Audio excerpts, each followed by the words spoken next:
तपा हुआ एक आदमी, हाथ में लाल नोटिस और पीछे खड़ी नीलामी की जीप। उस आदमी का नाम था हुकम सिंह। 7 दिन बाद उसकी जमीन नहीं, उसकी पूरी जिंदगी नीलाम होने वाली थी।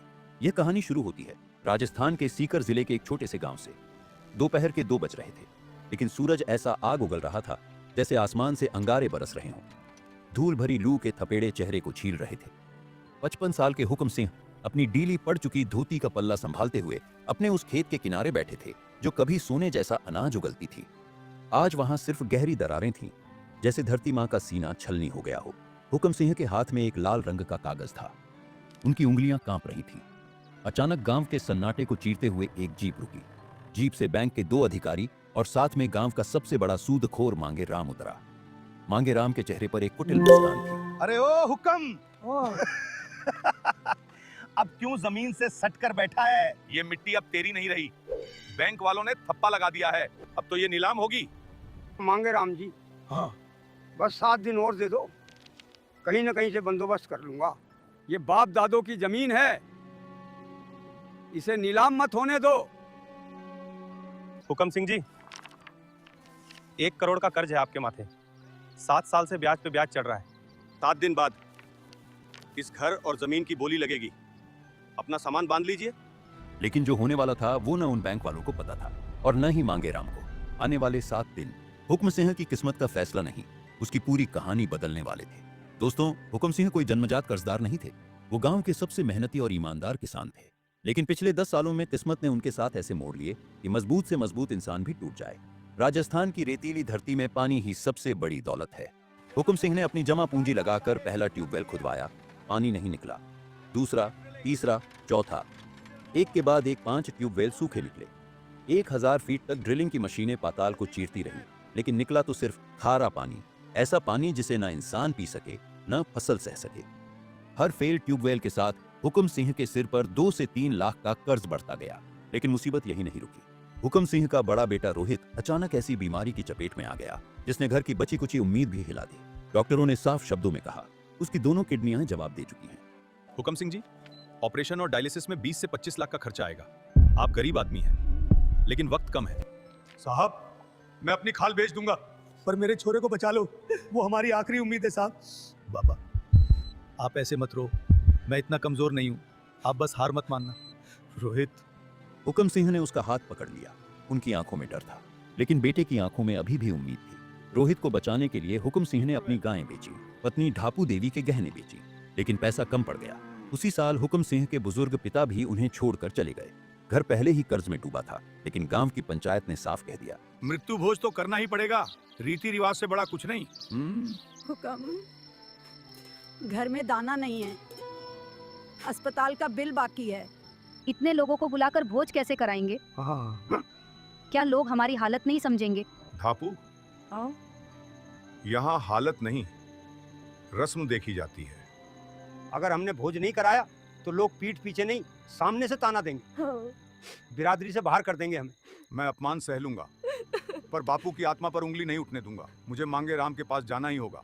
मांगे राम ने मौके का फायदा उठाया, 5 लाख का कर्ज दिया, लेकिन ब्याज की दर ऐसी रखी कि इंसान कभी बाहर न निकल सके।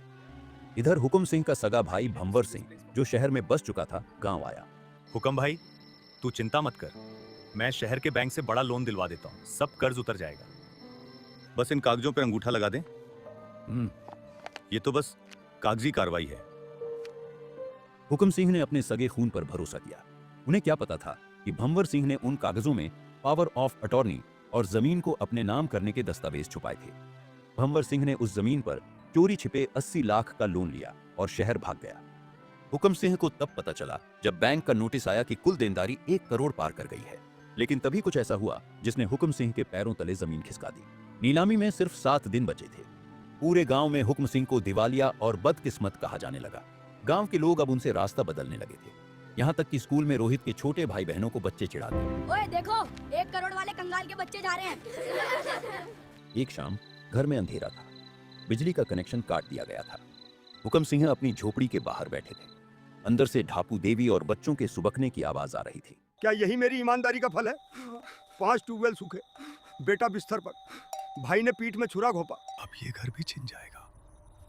राम जी, तू कहाँ है? तभी मांगेराम वहां आया और हुक्म सिंह के चेहरे पर टॉर्च की रोशनी डाली। नीलामी वाले दिन मैं खुद तेरे दरवाजे पर खड़ा रहूंगा। तेरे बाप दादों की जमीन पर पहला कदम मेरा होगा। देखता हूं कौन रोकता है मुझे। और हाँ, तेरे बच्चों को भी पता चल जाएगा कि 1 करोड़ का बोझ कैसे उतरता है। हुक्म सिंह का संयम टूट गया। अब तक वो हर ताना चुपचाप सहते आए थे, लेकिन आज भीतर का दर्द बाहर आ गया। वो अचानक उठे और तेज कदमों से अपने खेत की तरफ बढ़ गए, उसी पुरानी खेजड़ी के पेड़ की ओर। वही खेजड़ी का पेड़ जिसे राजस्थानी लोग देवता की तरह मानते हैं, जिसकी छांव में उनकी कई पीढ़ियां पली थीं। आज उसी पेड़ के नीचे वो अपने जीवन का सबसे बड़ा फैसला लेने जा रहे थे। उनके हाथ में एक मोटी रस्सी थी, मुट्ठियां कांप रही थी। अपमान, कर्ज और टूटते सपनों का बोझ अब उनसे सहा नहीं जा रहा था। वो इस भार को और नहीं उठा पा रहे थे। ए बाबा, तूने मेरी 4 पीढ़ियों को देखा है। आज मैं तेरे साये में ऊपर वाले के पास जा रहा हूँ। शायद मेरे जाने के बाद सब ठीक हो जाए। शायद मेरा बोझ मेरे साथ ही चला जाए। वो रस्सी का फंदा बनाने ही वाले थे कि अचानक एक तेज धूल भरी आंधी चली। आंधी इतनी तेज थी कि खेजड़ी के जड़ के पास की मिट्टी उड़ने लगी। हुक्म सिंह का पैर फिसला और वो नीचे गिर पड़े। गिरते ही उनका हाथ किसी सख्त चीज से टकराया। उन्होंने देखा मिट्टी के नीचे एक पुरानी जंग लगी लोहे की डिबिया दबी थी। उन्होंने कांपते हाथों से वो डिबिया खोली। अंदर उनकी मां का एक पुराना लॉकेट था, जिसमें बाबा श्याम की एक छोटी सी फोटो थी। साथ में एक पीला पड़ चुका कागज था। उनकी मां ने दशकों पहले लिखा था, हुक्म, अगर कभी जिंदगी में सब दरवाजे बंद हो जाए तो हारे के सहारे के पास जाना। वो कभी अपने भक्त को खाली हाथ नहीं लौटाता। हुक्म सिंह की आंखों से आंसुओं का सैलाब बह निकला। उन्होंने रस्सी फेंक दी। बाबा, माँ ने कहा था तू हारे का सहारा है। मैं तो हार की आखिरी हद पे खड़ा हूं। अब या तो तू मेरी लाज रख ले या मुझे रास्ता दिखा दे। उसी वक्त गांव के बाहर की सड़क पर एक काली गाड़ी रुकी, जिस पर लिखा था भारतीय राष्ट्रीय राजमार्ग प्राधिकरण। लेकिन हुक्म सिंह को इसका पता नहीं था। वो तो उसी रात नंगे पैर खाटू धाम की तरफ चल दिए। सीकर से खाटू की दूरी बहुत ज्यादा नहीं है, लेकिन एक टूटा हुआ इंसान जब नंगे पैर चलता है तो हर कदम अंगारे जैसा लगता है। हुक्म सिंह 2 दिनों तक बिना खाए पिए चलते रहे। उनके पैर सूज गए थे, छालों से खून बह रहा था, लेकिन उनके होठों पर सिर्फ एक ही नाम था, जय श्री श्याम, जय श्री श्याम। उधर गांव में टहलका मचा हुआ था। एक नया तहसीलदार विक्रम सिंह चार्ज संभाल चुका था। वो एक ईमानदार और सख्त मिजाज का युवा अधिकारी था। जब उसने गांव के रिकॉर्ड देखे तो उसे हुक्म सिंह की जमीन की फाइल में कुछ गड़बड़ नजर आई। पटवारी जी, ये हुक्म सिंह की जमीन का खसरा नंबर 21 और 22 देखिए। इस पर तो दिल्ली मुंबई एक्सप्रेसवे का इंटरचेंज बनना तय हुआ है। तो फिर ये बैंक नीलामी का प्रोसेस कैसे चल रहा है? साहब, वो मांगेराम जी और भंवर सिंह ने मिलकर कुछ कागजी हेरफेर किया था। हमें लगा मामला सुलझ गया। सुलझ नहीं गया। उलझ गया। उलझ गया है। उलझ गया। इस जमीन का मुआवजा तो सरकार के पास रिजर्व पड़ा है। और भंवर सिंह ने जो गिरवी रखने के कागजात दिए हैं उस पर हुक्म सिंह के जाली साइन है। तुरंत नीलामी रोकिए और मुझे हुक्म सिंह का पता बताइए। पटवारी ने बताया कि हुक्म सिंह तो 2 दिन से गायब हैं, शायद खाटू गए हैं। इधर हुक्म सिंह खाटू की भीड़ में खोए हुए थे। लाखों की भीड़, चारों तरफ हारे के सहारे की जय किनारे। हुक्म सिंह मंदिर की चौखट पर माथा टेक कर सो गए। सपने में उन्हें अपनी मां दिखी, जो कह रही थी, तेरी अर्जी लग गई है। जैसे ही मंदिर के पट खुले, हुक्म सिंह बाबा के सामने पहुंचे। उनके पास चढ़ाने को 1 रुपया भी नहीं था। उन्होंने बस अपनी फटी हुई धोती का कोना फैलाया। बाबा, 1 करोड़ का कर्ज है मेरे सिर पर। लोग मेरा घर छीन रहे हैं। मेरा बेटा मौत से लड़ रहा है। अगर आज भी कुछ नहीं हुआ बाबा, तो मैं गांव वापस नहीं जाऊंगा। मैं अपने बच्चों की आंखों में फिर वो डर नहीं देख सकता। या तो आज मेरी लाज रख ले या मुझे यहीं अपने चरणों में सुला ले। मंदिर की घंटियां बजती रही, भीड़ जयकारे लगाती रही, लेकिन उस पल हुक्म सिंह के लिए पूरी दुनिया थम गई थी। तभी मंदिर के अंदर लाउडस्पीकर पर अचानक एक घोषणा हुई। हुक्म सिंह जी, कृपया मंदिर कार्यालय में संपर्क करें। आपके लिए एक अत्यंत जरूरी फोन कॉल है। हुक्म सिंह चौंक गए। भीड़ में खड़े खड़े उन्होंने इधर उधर देखा। उन्हें लगा शायद किसी और का नाम होगा, लेकिन कुछ ही सेकंड बाद वही आवाज फिर गूंजी। हुक्म सिंह जी, कृपया तुरंत कार्यालय आए।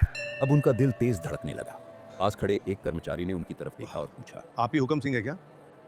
उन्होंने कांपते हुए सिर हिलाया। कर्मचारी ने इशारा किया, आइए, आपके लिए सरकारी दफ्तर से फोन आया है। हुक्म सिंह ने कांपते हाथों से फोन पकड़ा। हुक्म सिंह जी, राम राम सा।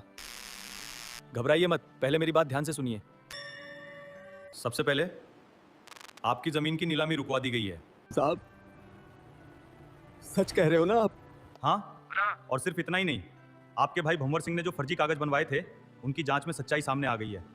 अब ध्यान से सुनिए, दिल्ली मुंबई एक्सप्रेसवे का मुख्य चौराहा आपकी जमीन पर प्रस्तावित हुआ है। पर साहब, उस जमीन पर तो 1 करोड़ का कर्ज है। वो कर्ज अब आपका नहीं रहा, सरकार अधिग्रहण के तहत पूरा भुगतान करेगी और आपकी जमीन का मुआवजा बाजार भाव से 4 गुना तय हुआ है। कितना? 5 करोड़ 30 लाख रुपए। पूरा अमाउंट आपके खाते में आने की प्रक्रिया शुरू हो चुकी है। और मांगे राम अभी हवालात में है, नीलामी हमेशा के लिए रुक गई है। हुक्म सिंह जी। हुक्म सिंह के हाथ से फोन फिसल गया। वो वहीं मंदिर के ठंडे फर्श पर घुटनों के बल बैठ गए। आंखों से आंसू बह रहे थे, लेकिन इस बार ये हार के नहीं, राहत के आंसू थे। उन्होंने धीरे धीरे सिर उठाया। सामने बाबा की मूर्ति थी, भीड़ शोर कर रही थी, घंटियां बज रही थी, लेकिन उस पल उनके लिए सब कुछ शांत था। उन्होंने माथा टेक दिया, लेकिन उन्हें अभी ये नहीं पता था, ये सिर्फ कर्ज से छुटकारे की खबर नहीं थी, ये उनकी टूटी हुई इज्जत लौटने की शुरुआत थी।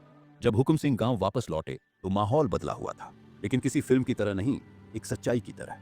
गांव की चौपाल पर लोग इकट्ठा थे, जो कल तक नजरें चुरा रहे थे, आज उन्हीं की नजरें झुकी हुई थी। तहसीलदार विक्रम सिंह वहीं खड़े थे, सीधे सख्त, लेकिन इस बार उनकी आवाज में नरमी थी। बैंक मैनेजर ने आगे बढ़कर कहा, हुक्म सिंह जी, आपके साथ जो अन्याय हुआ उसकी जांच पूरी हो चुकी है, नीलामी पूरी तरह रद्द कर दी गई है। पास ही पुलिस की जीप खड़ी थी, उसके भीतर मांगे राम बैठा था। कल तक जो गालियां देता था, आज सिर झुकाए चुप था। भंवर सिंह को भी पुलिस जयपुर से पकड़ कर ले आई थी। गांव वालों के बीच खड़ा वो अब भाई नहीं, आरोपी था। और हुक्म सिंह कई दिनों बाद आज सिर ऊंचा करके खड़े थे। हुक्म सिंह सीधे अपने घर गए। ढापू देवी और बच्चे रो रहे थे, पर इस बार ये आंसू दुख के नहीं, गर्व के थे। भाइयों, ये 5 करोड़ रुपए मेरी मेहनत के नहीं है, ये बाबा श्याम की कृपा है। मैं इसमें से 1 पैसा भी अपने ऐशो आराम पर खर्च नहीं करूंगा। पूरा गांव सन्न रह गया। साहब, पहले मेरा 1 करोड़ का कर्ज उतरवा दीजिए। बाकी जो पैसा बचे उससे मैं इस गांव में एक अस्पताल बनवाना चाहता हूं, ताकि किसी और बाप को अपने बेटे के इलाज के लिए अपनी जमीन गिरवी न रखनी पड़े। और मैं चाहता हूं कि गांव में एक पक्का पानी का इंतजाम हो, नया ट्यूबवेल, तालाब या जो भी सही तरीका हो, ताकि किसी किसान की फसल सिर्फ पानी के बिना न मरे। मैंने जो दर्द झेला है वो किसी और को न झेलना पड़े। ये सुनकर कुछ पल के लिए माहौल शांत हो गया। हुक्म सिंह जी, आज आपने साबित कर दिया कि असली अमीरी पैसे में नहीं, इरादों में होती है। साहब, कर्ज सिर्फ पैसों का नहीं होता, कई बार रिवाज भी इंसान को तोड़ देते हैं। बापू के जाने पर हमने उधार लेके मृत्यु भोज किया और वही उधार आज गले का फंदा बन गया। मैं बस इतना चाहता हूँ, आगे से कोई भी परिवार दुख के समय कर्ज न ले। भीड़ में खड़े एक बुजुर्ग ने सिर हिलाया। हुक्म ठीक कहे है। हाँ, दुख में सहारा चाहिए, बोझ नहीं। उस दिन हुक्म सिंह ने सिर्फ अपना कर्ज नहीं चुकाया, उन्होंने गांव को सोचने पर मजबूर कर दिया। आज उस गांव के पास से एक्सप्रेसवे की गाड़ियां गुजरती हैं, दुनिया अपनी रफ्तार में आगे बढ़ती रहती है, लेकिन उस गांव के अंदर आज भी एक नाम बड़े सम्मान से लिया जाता है, हुक्म सिंह। जहां कभी उसकी जमीन नीलाम होने वाली थी, वहीं आज खड़ा है श्याम सेवा सदन और पास में रोहित मेमोरियल हॉस्पिटल। किसी किसान को अब इलाज के लिए जमीन गिरवी नहीं रखनी पड़ती। उस खेजड़ी के पेड़ के पास अब एक छोटा सा मंदिर है, जहां लिखा है, इंसान टूट सकता है, लेकिन भरोसा अगर जिंदा रहे तो रास्ता खुद बन जाता है।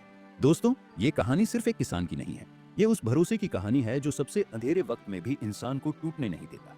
हुक्म सिंह आज भी वही सादी धोती पहनते हैं, लेकिन फर्क इतना है कि अब लोग उन्हें कर्जदार नहीं, हिम्मत और विश्वास की मिसाल कहकर याद करते हैं। अगर आपको भी हारे के सहारे बाबा श्याम पर विश्वास है और इस कहानी ने आपके दिल को छुआ है, तो कमेंट में श्रद्धा से लिखिए जय श्री श्याम और इस वीडियो को लाइक कीजिए